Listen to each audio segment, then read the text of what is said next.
The QSR landscape is booming every day.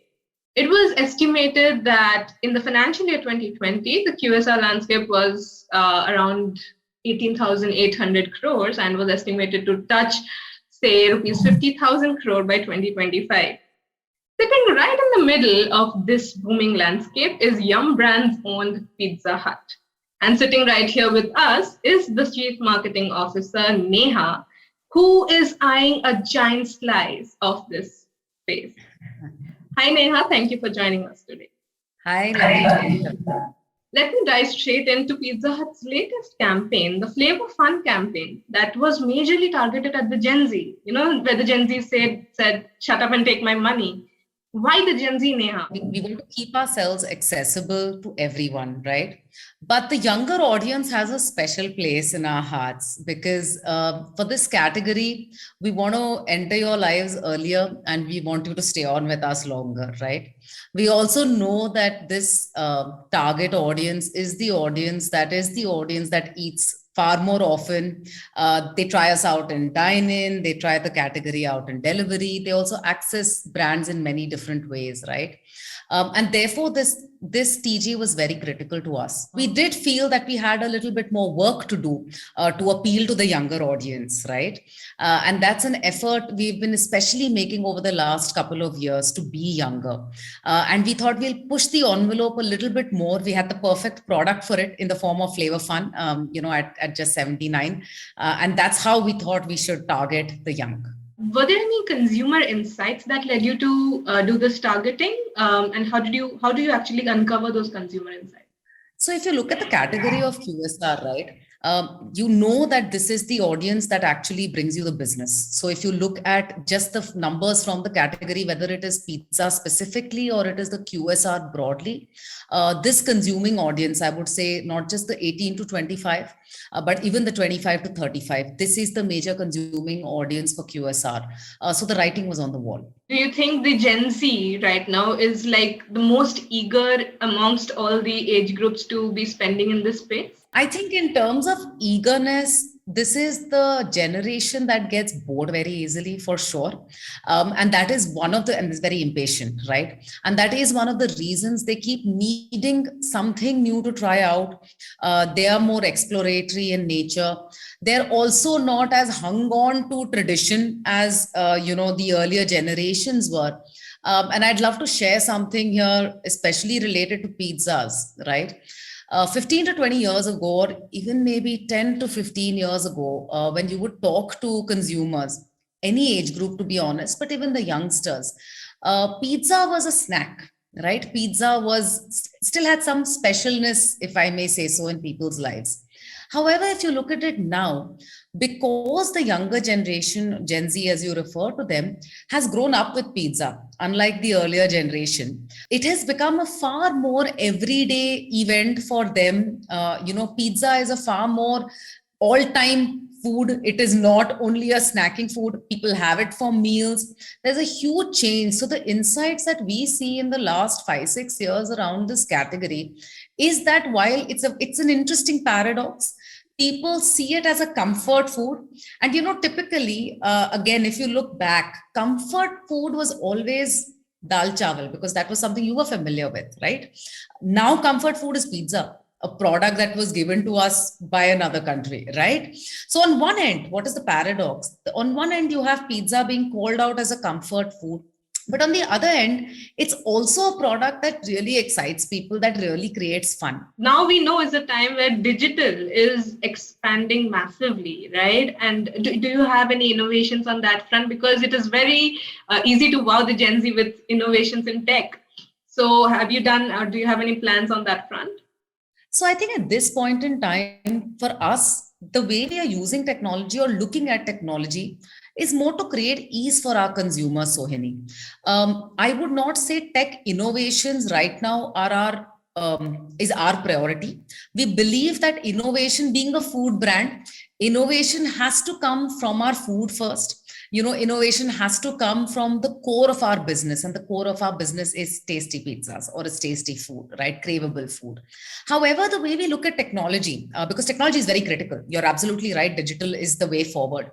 But I think it's important for us to understand, for the younger generation, how do they look at technology? Do they want just the next jazzy thing which won't really make a difference to their lives, but is something that will be a great talking point? Perhaps, but much before that, they want something easy to access, right?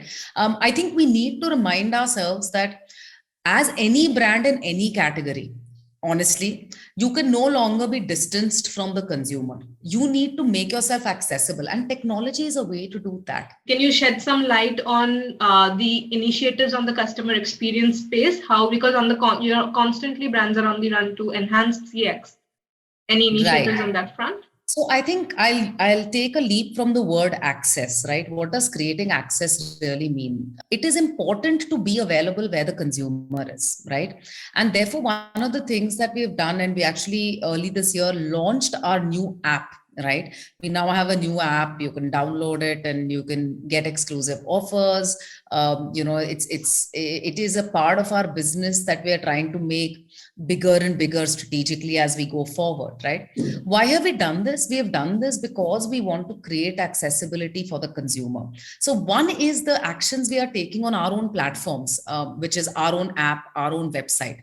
We are continuously trying to, it's an interesting thing about technology. I can tell you today that we are ahead of the curve. We may not be 5 months later. We may not be next week, right? And it's therefore a continuous journey. And the question we ask ourselves on our own platforms is, are we continuously working towards improving the experience for our consumers? And the answer to that is yes. I think the other part of it is, we are in a day and age where we cannot say, okay, consumers, I'm here, come to me. I think consumers say, okay, I'm here, why don't you come to me, right? And I think that's a very fair ask, because consumers, going back to the word ease, want it easy, right? So one of the things that we've tried to really focus on in the last couple of years is, whether it is from a media perspective, a digital media perspective, if my consumer is listening to Ghana and Savan as digital audio or radio versus traditional radio, it's my responsibility to be on it, right? Because the consumer is there, the consumer is listening to me there, right? Similarly, there are platforms that the consumer is probably purchasing on, which is no longer the traditional platforms. Earlier, if you wanted to buy food, right, from in a home delivery perspective, there's probably aggregators and there are your own platforms. Today, as you know, there are n number of platforms which have congregated players of the food industry. They've become marketplaces for different categories. I can pay my bills. I can, order food. I can order e-commerce. I can do all of that on an app. Now, the question to ask yourself is, are you going to be as a brand available there for the consumer? You rightly mentioned about the marketplace, the ones that have become a marketplace where a lot of players have come together. So when it comes to Pizza Hut, what is the trend that you're seeing where, as in where the consumers are? Are they on your platform? Are they on these marketplaces more? What is the kind of trend there? So, again, it's different audiences choosing different platforms. The aggregators basically do provide a platform where their mode of operation or business is wider than mine, right? They are there to sell food. They're not there to sell Pizza Hut, right? And therefore, for consumers on the lookout for that exploration, the consumer will find more relevance for that platform, right? As a brand, it is my responsibility to be made available there, because I don't want to lose out on that consumer base that is coming onto that platform. At the same time, there is an audience, there is a loyal audience, there is a less flirtatious audience that sits on my platform, right? That comes back to me time and time again because they like the service that the Pizza Hut owned app provides, both in terms of the just the technological experience of actually ordering on the app, as well as the service I provide in actually delivering the pizza home. I think there is a place for both. What we're also noticing is that sometimes the same consumers have a reason to order from this platform and another reason to order from the other, right? The idea for us is to make sure that we are available everywhere. And that's how we've gone forward in both our partnerships with the aggregators, as well as developing our own owned assets. Tier 1 cities might have a different kind of consumer base as compared to Tier 2 and non-metros. So what can you shed some light on what are your plans with your outlets for the Tier 2 and the non-metros? So I think it's interesting because over the last 2 to 3 years, right, we have seen so many changes because of the way that obviously COVID impacted us, right? To give you an idea, at one point in time, cities like Bangalore, when COVID hit us, I would say the first 6 to 8 to 10 months, right? We had a huge outflow of people from the city, right? Because people went back to their hometowns. What happened is they take their habits with them, right? So you suddenly find that those smaller towns, home delivery starts moving up, which was not a practice in those towns otherwise, because they're going back either to stay with their parents or just moving back to their hometowns. And suddenly you see behavior in these smaller towns changing from what they were, right? Similarly, over the last 2 years, we've seen so many ups and downs, right? Because of the way that sort of COVID has changed the environment in a way around us. One is that has had an impact definitely in terms of consumption in smaller towns, expansion in smaller towns. If we look at our own expansion over the last couple of years, we inaugurated our 500th store last year in August. And this year in August, we were inaugurating our 700th store, right? That's a 200 store, jump up over just barely a year, right? We have gone down we have done expansion in both. We have expanded more within the cities, which is depth, but we have definitely gone into newer cities. And the brand has a very different stage in these cities, right? Because today in a Delhi or a Bombay or a Bangalore, these brands have been around. As a brand, we've been around for 25 years. Competition landscape is very different. It's not just us and another major player. You have a lot of just home delivery players, or dark kitchens, as you call them, etc., etc. And you have the higher end, you have the lower, you have a lot of things happening.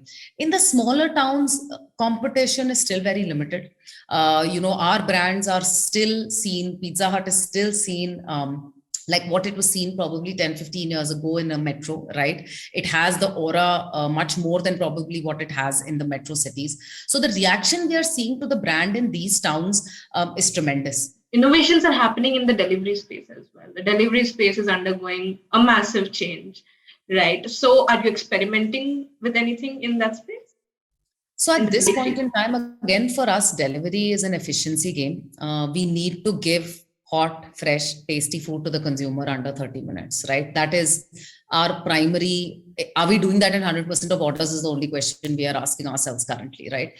So again, I would say similar to your question on technology, I think it is both delivery and technology for us are parts of our business we want to become the best at, just from making sure that our baseline is extremely strong. I also think that, again, any option or solution we think of, it has to be scalable, right?